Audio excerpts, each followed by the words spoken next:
देखिए हर खबर यहीं पर। सब्सक्राइब कीजिए TV9 भारतवर्ष।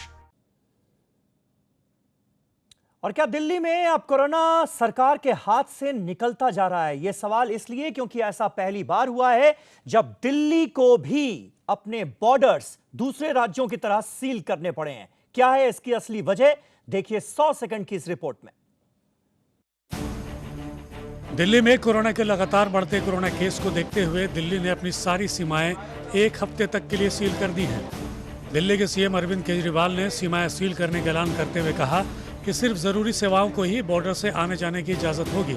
इसके अलावा अरविंद केजरीवाल ने दिल्ली के लोगों से बॉर्डर को सील किए जाने पर राय भी मांगी है। इसके साथ ही दूसरे राज्यों से दिल्ली में इलाज के लिए आने जाने वाले लोगों पर भी राय मांगी गई है। अगर हमने बॉर्डर्स खोल दिए तो पूरे देश भर से लोग दिल्ली इलाज कराने के लिए आते हैं। हमें क्या करना चाहिए? आप हमें इस बारे में सुझाव भेजें।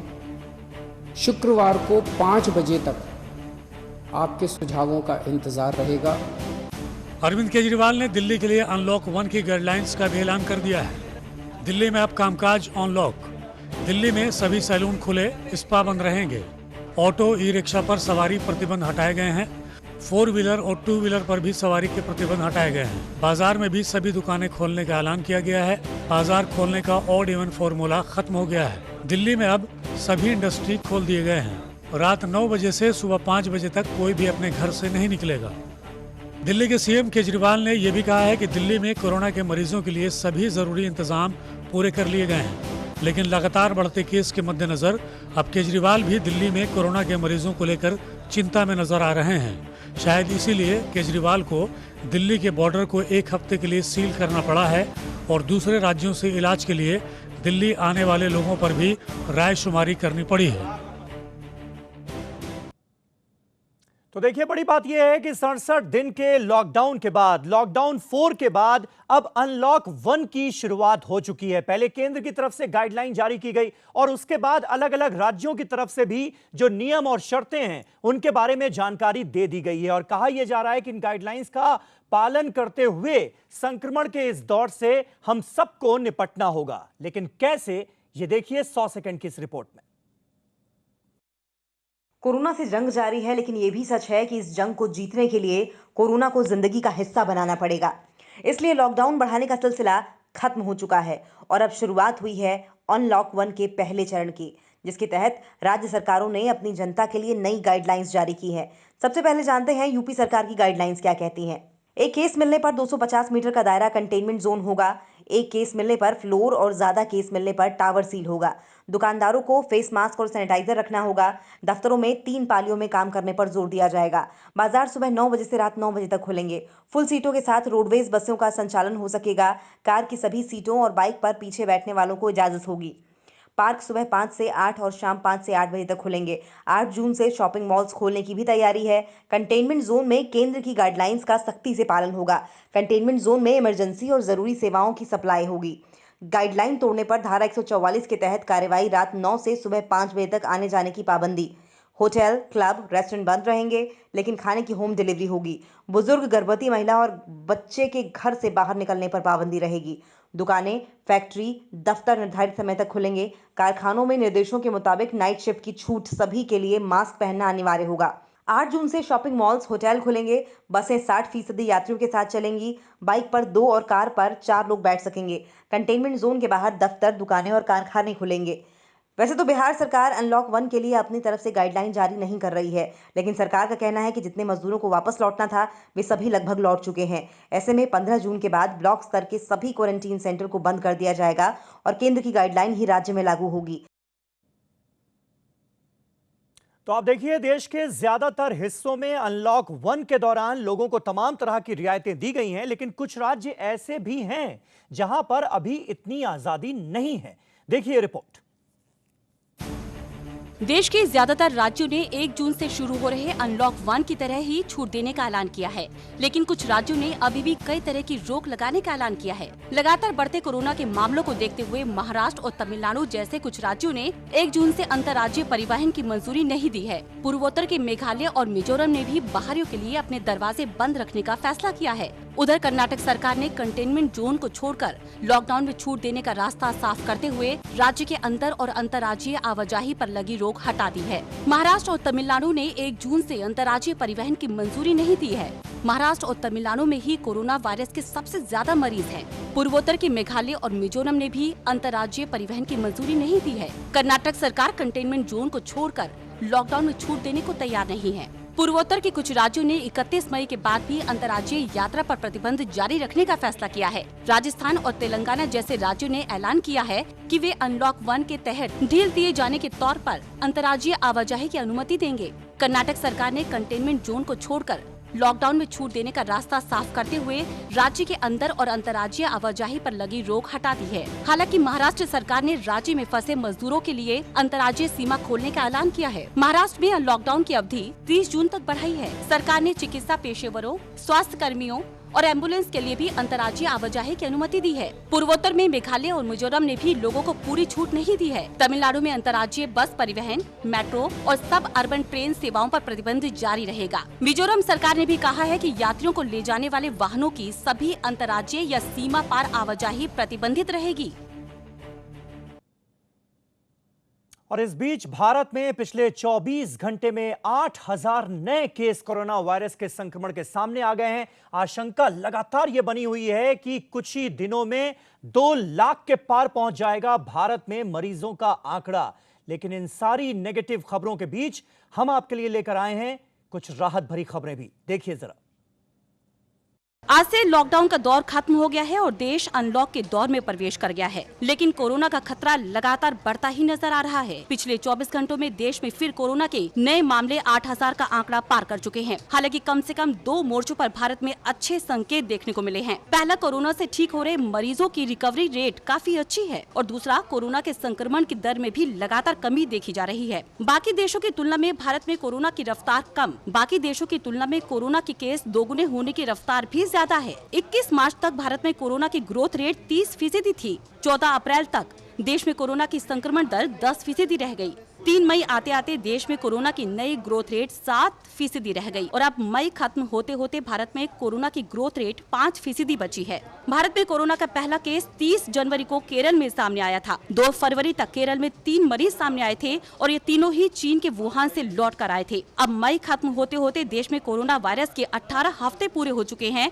लेकिन तेज रफ्तार के बीच राहत की भी खबर है। भारत में कोरोना के नए संक्रमण की दर में लगातार कमी देखी जा रही है। हालांकि अभी तक जो नए आंकड़े ज्यादा आ रहे हैं उसके लिए ज्यादा टेस्टिंग को वजह बताया जा रहा है। भारत अब रोज करीब 1 लाख सैंपल की टेस्टिंग कर रहा है और अपनी टेस्टिंग कैपेसिटी में लगातार इजाफा भी कर रहा है। ये सच है कि भारत कोरोना प्रभावित देशों की फहरिस्त में तेजी से आगे बढ़ रहा है, लेकिन इसके बावजूद भारत में कोरोना मरीजों की रिकवरी में तेजी आ रही है। भारत में अभी ठीक होने वाले मरीज करीब 47% हैं। राजधानी दिल्ली में 50% रिकवरी रेट है और यूपी में करीब 60% मरीज ठीक हो चुके हैं। यानी कोरोना की रफ्तार भी कम है और मरीजों के ठीक होने की संख्या भी बढ़ रही है, जो एक अच्छा संकेत है और भारत के लिए राहत की बात है।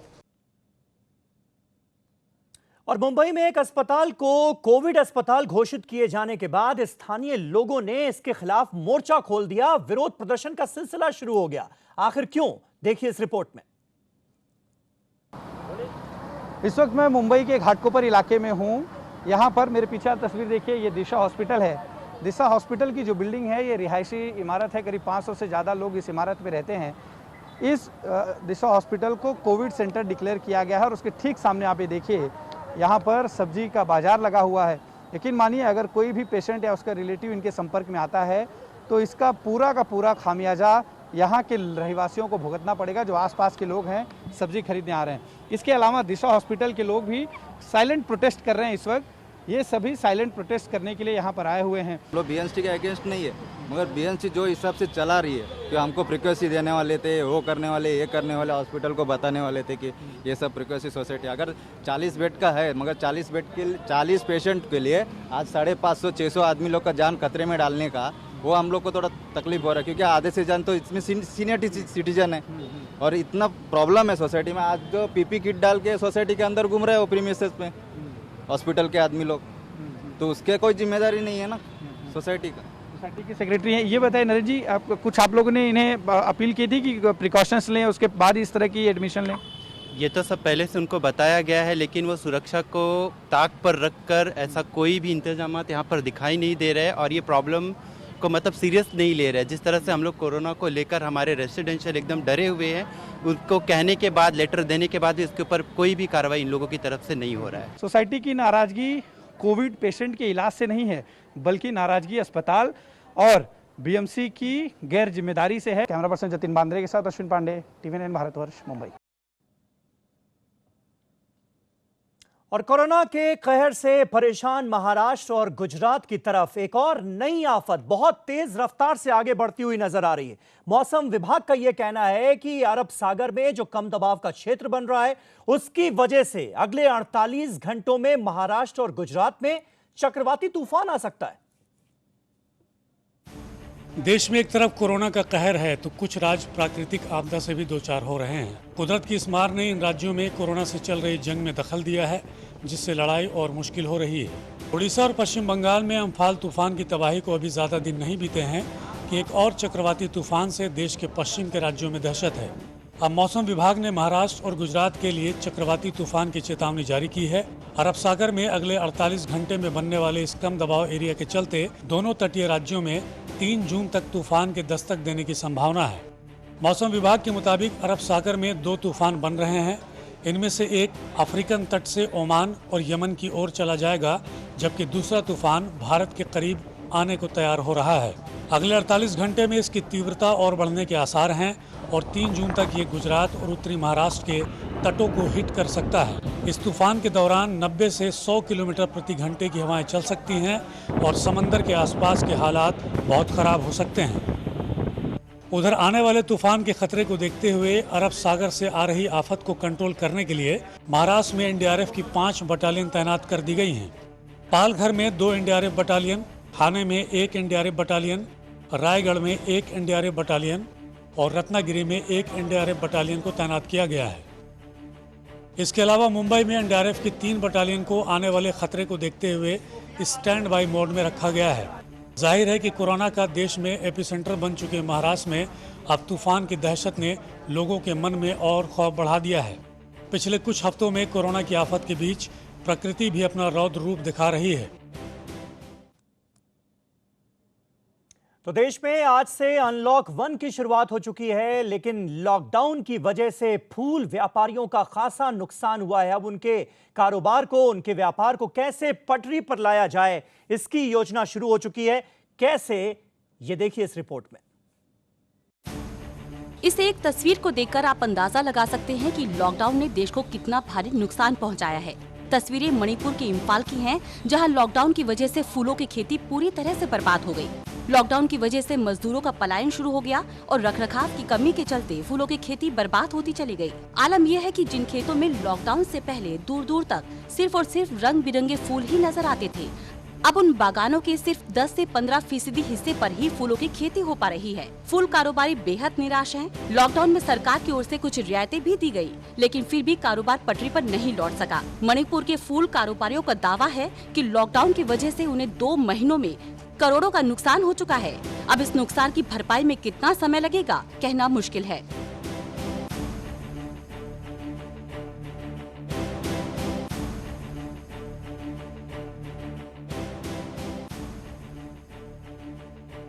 देश में अनलॉक 1 की शुरुआत हो चुकी है। कारोबारियों में भी उम्मीद जगी है, लेकिन सारा दारोमदार मजदूरों पर है। राज्य से अधिकतर मजदूर पलायन कर चुके हैं। व्यापारी लगातार मजदूरों को दोबारा से बुलाने की कोशिशों में जुटे हैं, लेकिन लॉकडाउन के दौरान जिन तकलीफों का सामना मजदूरों को करना पड़ा, उसके बाद कितने मजदूर काम करने के लिए दोबारा से लौटेंगे, कहना मुश्किल है। ये समस्या अकेले मणिपुर की ही नहीं है, बल्कि देश के अधिकतर राज्यों के फूल कारोबारियों के सामने यही समस्या है। सिर्फ फूलों की खेती ही नहीं, बल्कि सब्जियों की खेती भी रखरखाव की कमी के चलते बर्बाद हो चुकी है। केंद्र के साथ साथ राज्य सरकारों ने अर्थव्यवस्था को दोबारा पटरी पर लाने की कोशिशें शुरू कर दी हैं, लेकिन कोशिशों का जमीनी असर दिखने में अभी कितना समय लगेगा, कहना मुश्किल है। एक और खास बात की जानकारी आपको दे दें, अनलॉक 1 में 8 जून की तारीख तय की गई है। 8 जून से धार्मिक स्थल जितने भी देश भर के हैं उन्हें खोला जा रहा है, लेकिन दिल्ली और कोलकाता में इसके लिए तैयारियां क्या की गई हैं, इसका जायजा लिया है हमारे संवाददाताओं ने। एक साथ ये 2 रिपोर्ट्स देखिए। दिल्ली का गुरुद्वारा बंगला साहिब, यहाँ पर आपको दिखाना चाहेंगे कि क्या तैयारियां की जा रही हैं। सबसे पहले तो आपको हम यहाँ बताएंगे कि यहाँ पे पहले रुमाला साहब मिलते थे, जैसे जो मैंने सिर पे बांध रखा है इस समय, वो अब लोगों को कहा जा रहा है कि अपने घर से ही आप लेके आएँ। यहाँ पे पूरे हैंड सैनिटाइजर का जो है इंतजाम किया गया हुआ है। लोगों को कहा जा रहा है, पहले भी जब यहाँ पे कोई आता था हाथ साफ करके पैर साफ करके ही जाता था, लेकिन अब जो है सैनिटाइजेशन की भी जो है व्यवस्था की गई है। यहाँ पे एक सैनिटाइजिंग चेंबर भी जो है लगाया गया है। जो भी संगत के लोग आ रहे हैं अंदर गुरुद्वारा साहब के दर्शन करने के लिए, उनको इस चेंबर के अंदर से गुजरना पड़ रहा है। हम भी यहाँ से जा रहे हैं, आपको अंदर की तैयारियां दिखाते हैं कि आखिरकार क्या है। यहाँ पर जब आप आते हैं आपको इस तरीके से खड़े होना पड़ता है, आपको फुली सैनिटाइज किया जाता है। जब वो एक जना आगे चला जाता है तब दूसरे को अंदर जाने की अनुमति है। तो अब जैसे हम भी यहाँ आए हैं तो हमको यहाँ पे ऐसे खड़ा रहना पड़ेगा, उसके बाद पूरी तरीके से दोनों साइड से जो है सैनिटाइज किया जाएगा।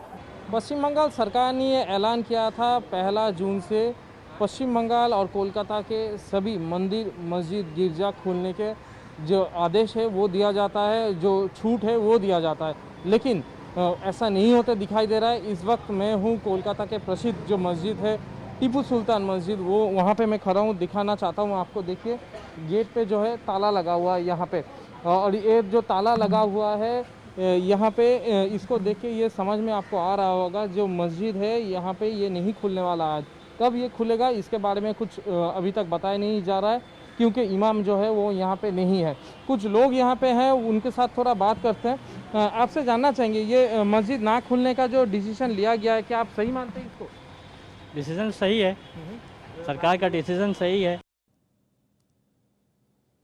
तो देखिए, अनलॉक 1 में लोगों को बहुत सारी रियायतें और राहतें देने की कोशिश की गई, लेकिन इसका यह मतलब बिल्कुल भी नहीं है कि हम कहीं ना कहीं सावधानियों को लेकर लापरवाह हो जाएं। बिहार की राजधानी पटना का क्या हाल रहा अनलॉक 1 के पहले दिन में, देखते हैं रुपेश कुमार की इस रिपोर्ट में। केंद्र की तर्ज पर आज से बिहार में भी अनलॉक 1 शुरू हो चुका है। अब तक बिहार में रोटेशन के आधार पर दुकानों को खोलने की इजाज़त थी, यानी कि कैटेगरी वाइज कुछ दुकानों को सप्ताह में 3 दिन यानी कि सोमवार, बुधवार और शुक्रवार खोलने की इजाज़त थी, तो कुछ दुकानों को बाकी के 3 दिन खोलने की इजाज़त दी गई थी। लेकिन आज से अनलॉक 1 में सभी दुकानें सुबह के 5 बजे के बाद रात के 9 बजे तक खुल सकेंगी। इसके साथ ही जितनी तरह की दुकानों पर अब तक पाबंदी थी उन तमाम दुकानों को आज से खोल दिया गया है। और बाज़ार में अगर बिहार की राजधानी पटना की बात करें तो चहल पहल और रौनक पहले की तरह दिखने लगी है। ट्रैफिक जाम होना शुरू हो चुका है, लेकिन एहतियात बरतने के जो निर्देश जारी किए गए हैं वो तमाम एहतियात पहले की तरह बरते जाएंगे। हालांकि धार्मिक स्थल और मॉल वगैरह को खोलने की इजाज़त 8 जून से होगी। रेस्टोरेंट जो कि पहले से खोल दिए गए थे, लेकिन सिर्फ होम डिलीवरी ही शुरू की गई थी, लेकिन रेस्टोरेंट में बैठकर खाना खाने की इजाज़त भी 8 जून के बाद से शुरू हो जाएगी। हालांकि बिहार में अगर देखें तो कोरोना का कहर अभी भी जारी है और हर रोज़ 200 से ज़्यादा मरीज़ यहाँ मिल रहे हैं। 4000 के पास आंकड़ा पहुँच चुका है और प्रवासी मजदूरों के आने का सिलसिला भी जारी है। बिहार में अब तक 20 लाख से ज़्यादा प्रवासी मजदूर यहाँ पर पहुँच चुके हैं, लेकिन टेस्टिंग की रफ्तार अभी भी बेहद धीमी है। आबादी के अनुपात में जितना टेस्ट होना चाहिए उसके अनुसार बिहार बहुत ही अभी पिछड़ा है। कैमरामैन कुणाल के साथ रुपेश कुमार, TV9 भारतवर्ष, पटना।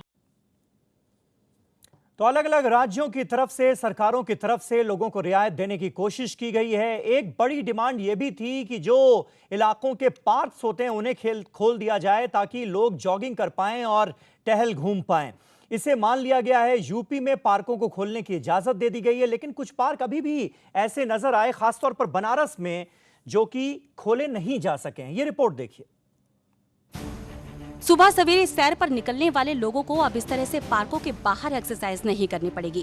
केंद्र सरकार ने जो नई गाइडलाइंस जारी की है वो आधी रात से लागू हो चुकी है। इन गाइडलाइंस में प्रदेश सरकारों को ज्यादा अधिकार दिए गए हैं। योगी सरकार ने आम लोगों के लिए पार्कों को खोलने का फरमान जारी कर दिया है।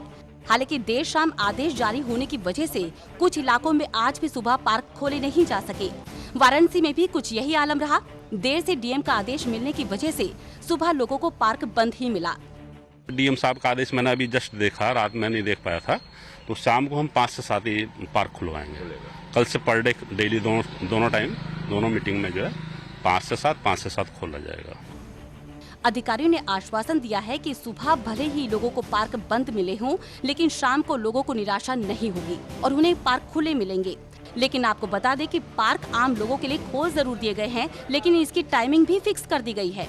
सुबह और शाम 5 से 7 बजे के बीच ही पार्कों को खोला गया है। पार्क खुलने की खबर से आम लोग बेहद खुश हैं। हाँ, जब डीएम साहब का कोई आदेश आ जाता है तब कोई कार्रवाई होती है। बनारस में जैसा अब तक हुआ है, तो आज शाम तक संभवतः डीएम साहब का आदेश आ जाए, कल अखबारों में आ जाए, तो हम लोग कल से मान के चल रहे हैं कि कल से हम लोगों का शायद खुल जाएगा तो अच्छा ही है। हमारे ख्याल से रूटीन शुरू होनी चाहिए। लोगों के मानसिक जो परेशानी है, तनाव है, वो भी बहुत ज़्यादा है।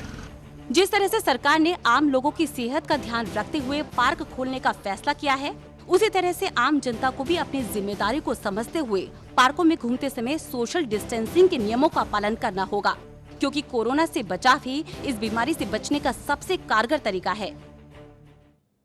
फिक्र आपकी, सोमवार से शुक्रवार रात 9 बजे सिर्फ TV9 भारतवर्ष पर।